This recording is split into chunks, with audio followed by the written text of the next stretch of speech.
First of all, ada yang tahu nggak sih apa itu kurikulum merdeka atau merdeka belajar? Jadi, kurikulum merdeka is a learning program where students have the freedom to think and express. Jadi, kurikulum merdeka merupakan sebuah konsep pembelajaran yang mengedepankan potensi dan minat peserta didik. Peserta didik memiliki kebebasan dalam menentukan cara belajarnya, sementara guru bertindak sebagai fasilitator untuk bisa memfasilitasi segala kebutuhan belajar peserta didik, mulai dari sarana, prasarana, hingga model pembelajaran.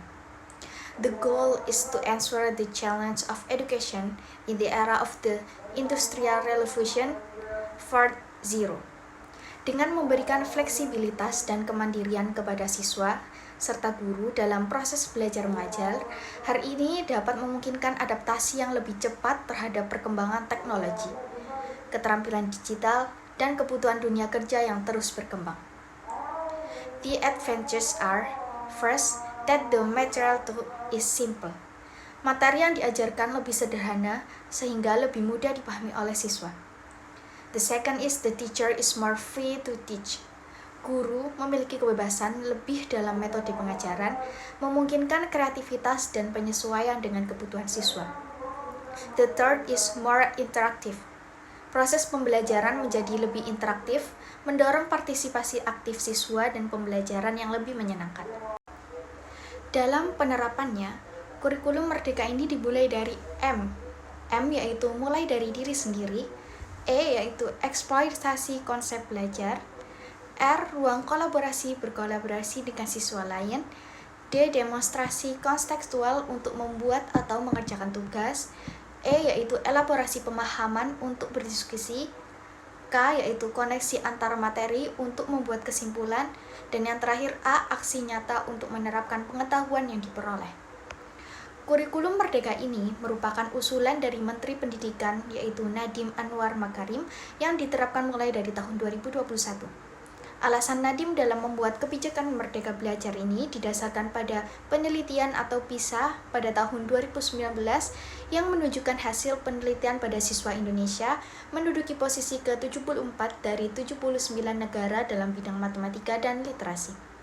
Menyikapi hasil dari PISA tersebut, Kementerian Pendidikan akhirnya meluncurkan asesmen nasional yang meliputi tes literasi, numerasi, dan survei karakter dan menghapus ujian nasional.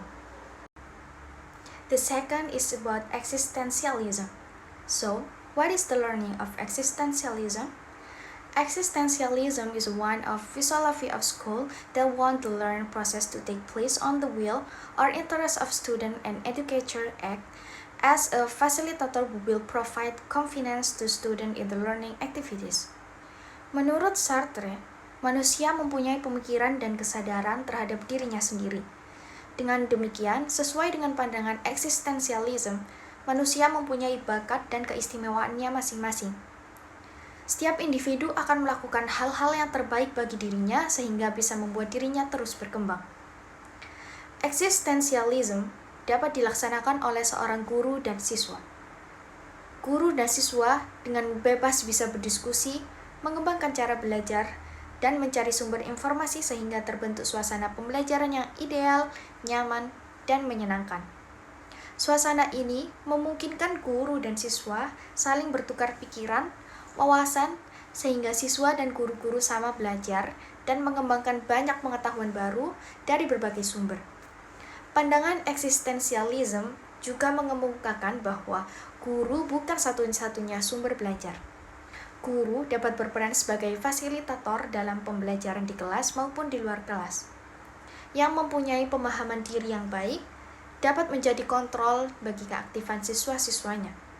Intinya, metode pembelajaran yang digunakan dalam pandangan eksistensialisme adalah pembelajaran dengan fokus pada pengembangan skill dan soft skill, pemfokusan materi esensial seperti literasi dan numerasi, dan yang terakhir fleksibilitas learning atau penyesuaian kemampuan dan minat siswa. Metode yang digunakan dalam penelitian ini yaitu kualitatif berbasis library research, yaitu suatu teknik pengumpulan data dengan melakukan pencarian dan membaca berbagai sumber buku, literatur, catatan, serta berbagai laporan yang berkaitan dengan permasalahan yang diinginkan. Dalam implementasinya terhadap kurikulum, eksistensialisme bisa dilihat dari kurikulum merdeka di jenjang pendidikan menengah kejuruan yaitu SMK atau SMA. Dalam keputusan Kemendikbud tahun 2022 tentang pedoman penerapan kurikulum, pada struktur kurikulum pembelajaran di jenjang pendidikan SMA atau SMK terdapat dua kelompok mata pelajaran, yaitu mata pelajaran umum dan kelompok mata pelajaran khusus atau kejuruan. Mata pelajaran pilihan merupakan mata pelajaran yang dipilih sendiri oleh peserta didik sesuai dengan passion, minat, dan bakat mereka untuk mengembangkan diri. Mata pelajaran pilihan yang dipilih sendiri bermanfaat untuk masa depan peserta didik, yaitu ketika ingin melanjutkan pendidikan, bekerja, maupun berwirausaha sesuai dengan bidang studi yang dipilih.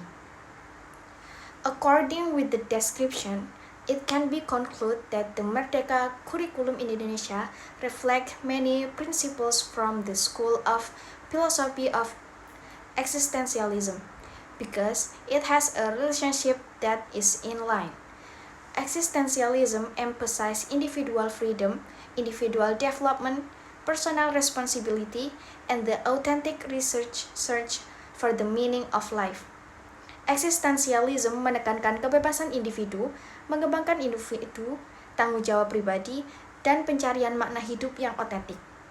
Kurikulum merdeka tersebut sejalan dengan konsep pendidikan eksistensialisme yang dikemukakan oleh Jean-Paul Sartre, bahwa pada hakikatnya siswa adalah manusia yang memiliki kesadaran penuh akan dirinya sendiri dan mengetahui kemampuan dirinya. Sehingga dalam memaksimalkan potensinya, maka siswa tersebut memerlukan kebebasan dalam menentukan cara untuk belajar dan cara untuk mendapatkan pengetahuan. Guru pun berperan aktif sebagai fasilitator untuk siswa dalam pengembangan potensinya sehingga akan tercipta suasana yang mendukung dalam pembelajaran, menciptakan kebahagiaan dalam belajar, dan siswa menjadi eksis karena prestasi-prestasi dari potensinya akan terus berkembang sehingga mempersiapkan mereka dalam menghadapi tantangan pada masa depan.